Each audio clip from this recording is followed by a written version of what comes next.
I'm going to go over the major issues. Question 7 had to do with finding the points of inflection.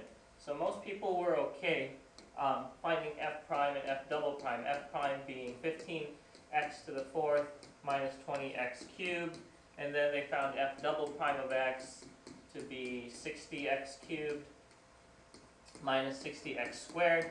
People pulled out the 60x squared, which left you with an x minus 1, set it equal to 0, and you got that your possible inflection points are x equals 0, x equals 1.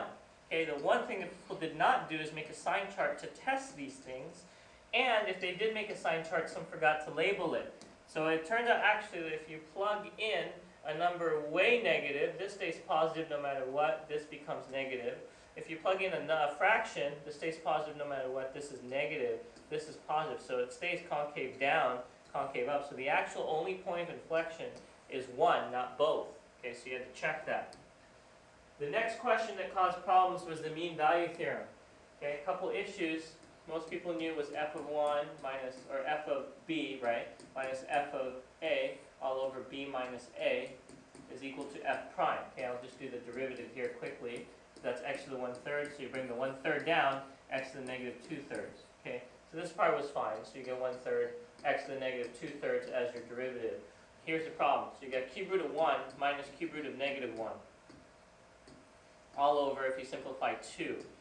Okay, the main issue is people did not know for whatever reason what the cube root of negative 1 is. Cube root of negative 1, what times what equals negative 1 is obviously negative 1. Okay, so when you work this out, this actually becomes 1 plus 1 over 2, okay, which reduces to 1 equals 1/3, and I'll put the x to the 2/3 down here. There's different ways to solve this.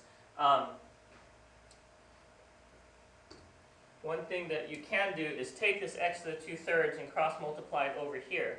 So the problem now becomes x to the 2/3 equals 1/3.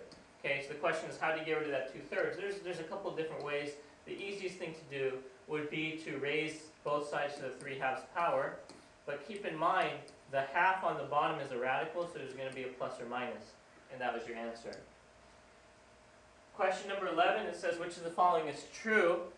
People did not go through the first and second derivative tests thoroughly enough, so the derivative of ln, remember you flip it over, so 1 over x squared becomes x squared, but don't forget that this is x to the negative 2. You need a chain rule for that. So times, and it's going to go negative 2x to the negative 1, which if you work it out is x squared, times negative 2 over x. The x's cancel, so the derivative is actually negative 2x.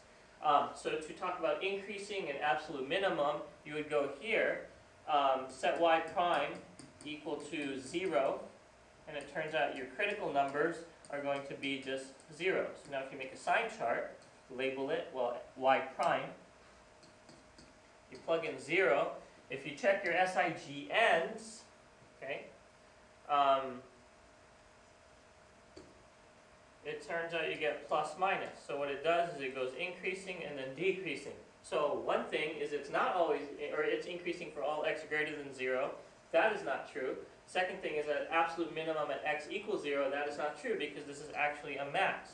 So the only other possibility you have to test is that, is it always concave up? Well, here's y prime, right? Or actually I should use this y prime. So y double prime will just be negative 2. Meaning no matter what, y double prime is always going to be positive, meaning it's always concave up. So that's why that's the answer.